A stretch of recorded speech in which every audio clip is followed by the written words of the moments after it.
I just wanted to make a quick video on improving acceleration using lots of wall drill variations. So when we think about improving acceleration, we're thinking purely about improving those first 1 to 3 steps when we start sprinting. So if we have a look at generally the positions you're in, when let's say you're accelerating away from a defender, or you're running to chase after that ball, after you've landed from a header or something like that, you're generally in quite a nice leant over position. So it's really efficient for you to put force back and down into the ground. Okay.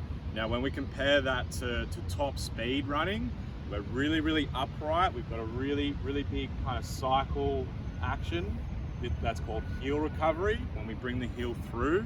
And obviously that's a lot different when we're having a look at the positions when we do our acceleration. First movement in the wall drill series we're going to look at is just a static or isometric hold in that top position up on the fence.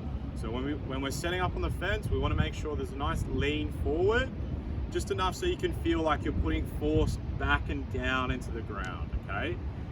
From here, I'm going to think of having my knee up about in line with my hip. I'm pulling my front toe up so it's pulling up in line into my knee. And then my front heel is in line with the middle of my thigh. So it's not tucking right underneath towards my backside, and it's not kicking out too far in front of myself. From here, once we've established some nice positions just in that isometric hold, now we can start to work on going for a nice slow march. So when one knee comes up, it comes down, then the other one comes up over the other side.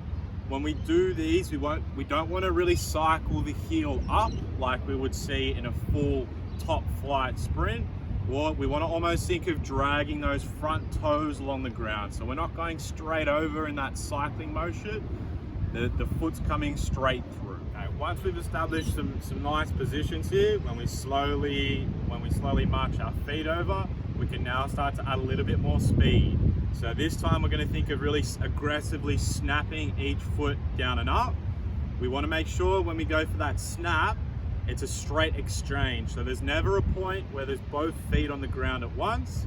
It's only ever one foot on the ground at the same time. Here again, adding a little bit more speed, we can go straight into a double exchange. So what that's going to look like is we start with, let's say, our right leg up, we snap to the left, we snap back to the right as quick as possible, and then we can reset everything from there.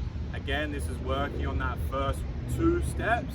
So I now start to make things a little bit more realistic in terms of the speed and the force we're putting down into the ground. Okay, from working on our double exchanges, we can now work on loading the front foot and we lift. So these ones are called load and lift. So what you're going to see here, you're going to see a nice shifting back of the hips. I'm really going to load through that front knee, and you should feel some load quite a little bit through that front leg. As soon as you found that end position, what you can do is you're going to punch straight through into that acceleration position that we've worked on in the previous drills. Then you're going to come back down and lower down again. Now with the fence, you want to make sure you're not pulling yourself up. You're only using it as much as you need.